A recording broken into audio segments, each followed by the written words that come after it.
Mark Meadows has a problem. Donald Trump's former chief of staff is coming up with a new book, and he needed to generate early buzz to juice sales, to make that money. So like any good tell-all, he included information the public did not previously know. That's the promise when you get that advance.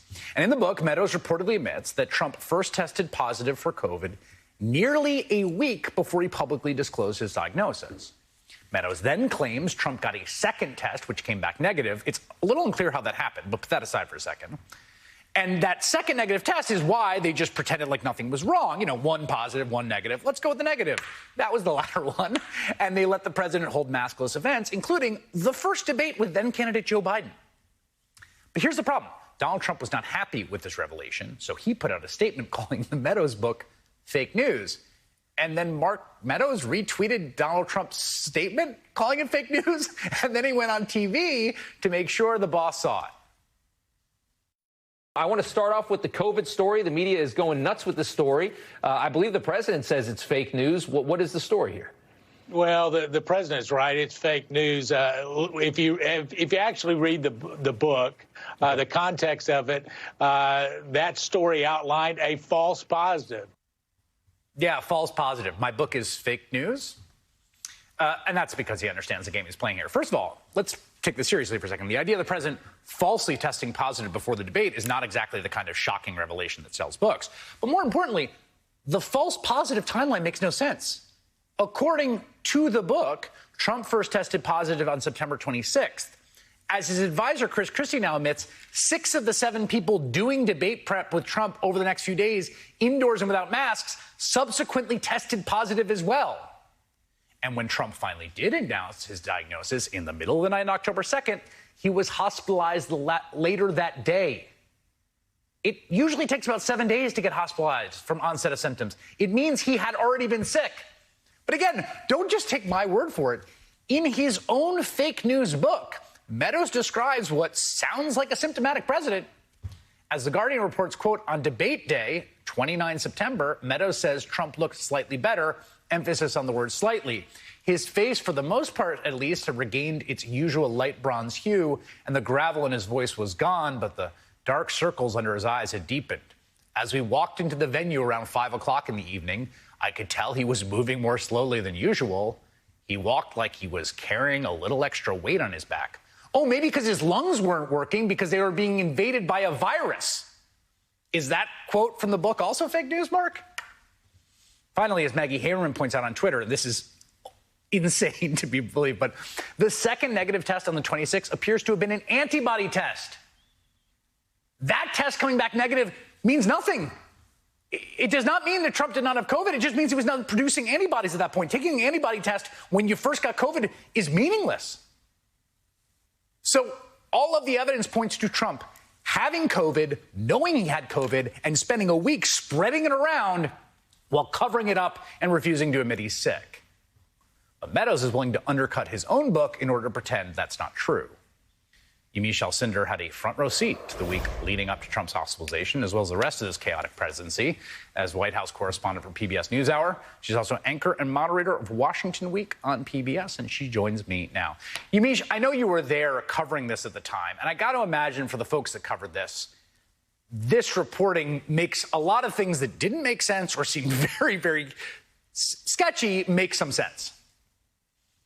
Absolutely. And it's also in some ways this gut feeling of not being surprised. This was a president who was downplaying the virus, saying it was going to disappear. He, of course, downplayed how sick he got. He never told people that he got vaccinated. So this in some ways goes hand in hand with the way that former President Trump really approached the virus from the very first day to the last day that he was in office. The other thing to note is when you look at this timeline, as you said, this timeline, it simply doesn't make sense because, yes, maybe it was a false positive or he was actually positive. And when you look at the rest of the week, there was this Rose Garden event that now I distinctly remember. Former President Trump was speaking at one lectern, and then everyone else that was at the Rose Garden, all the other officials, they were at a separate lectern. That is very, very rare. That is not the way that things are done. Of course, the debate is the next day on Tuesday. Then after that, I think this is really crucial. Then he goes to a fundraiser in Minnesota. Then he goes to New Jersey in Bedminster. That's a lot of people that are being exposed to the president. And I should tell you one last thing, having a front row to the Trump presidency during that time meant that a lot of us reporters, we were going to urgent care and saying, hey, we may have had close contact. And when they asked us who we were having close contact with, we had to say the president of the United States. Yeah, and it's remarkable. I mean, there's also the fact that they were just, I remember at the time, and you were there, we were all covering it, they just were so sketchy about when he last tested negative. This is a very simple question. It's like, when did you last test negative? And it was always like, I get tested all the time. And here's McEnany on October 4th, just basically trying to evade this simple question. Take a listen. Was he tested on Tuesday before he went to the debate? And then was he tested on Thursday morning before he went to the New Jersey Conference? Yeah, I'm not going to give you a detailed readout with timestamps of every time the president's tested. He's tested regularly, and the first positive test he received was after his return from Bedminster. Again, not giving a detailed readout of his testing, but safe to say his first positive test was upon return, or at least after Bedminster, that trip. That's a lie. Well, I mean, we now know that's a lie. That clip there is a lie. But at the time, it was so clear that they wouldn't answer. I'm not going to give you a back and forth about when he tested.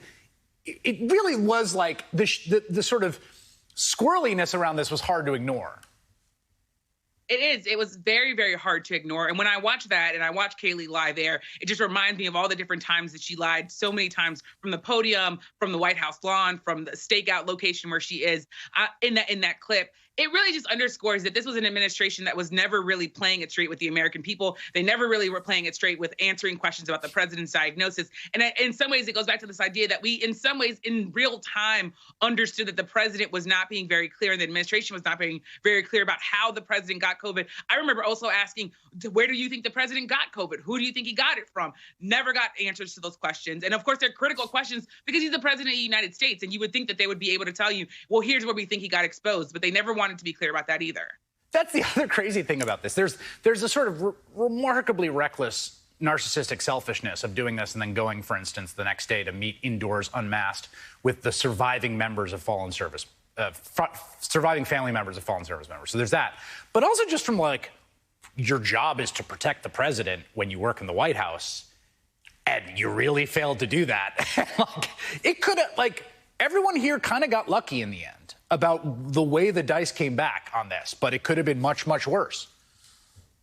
It could have been much, much worse. But we have to also remember that there were reports that Secret Service agents were getting sick. Yes. And they are the people who had to be as close to the president as possible. So there were all these people around the president. Let's remember that Kayleigh herself, as well as a number of press people in that office, they all got sick. Stephen Miller got sick. So many people that were walking around the White House making fun of reporters like me who had masks on, who were looking like astronauts at the White House because I was so covered in all of the different protections. They were making fun of us. And then they were exposing people that were trying to, in some ways, keep the president safe, not only from the virus, but also just from any sort of other dangers. Those people got sick. So while it's true that in some ways this could have been a lot worse, I think what happened was, one, a downplaying of the virus that led to a lot of people being sick, people that I've interviewed, people who told me that they lost family members, they think because the president downplayed the virus. And then you also have the idea that the structure inside the White House, this was a White House that itself became a super spreader area. And that, to me, is remarkable when I think back to those days. Yamiche Alcindor, thank you so much. It was great.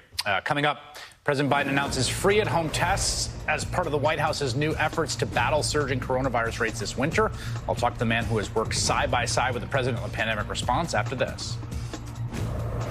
Also, continuing to give me advice on developments as they occur. I've seen more with Dr. Fauci than I have my wife. We kid each other, but they look, who's president? Fauci. But all kidding aside, I sincerely mean it. Protection of ADT, it's safe to say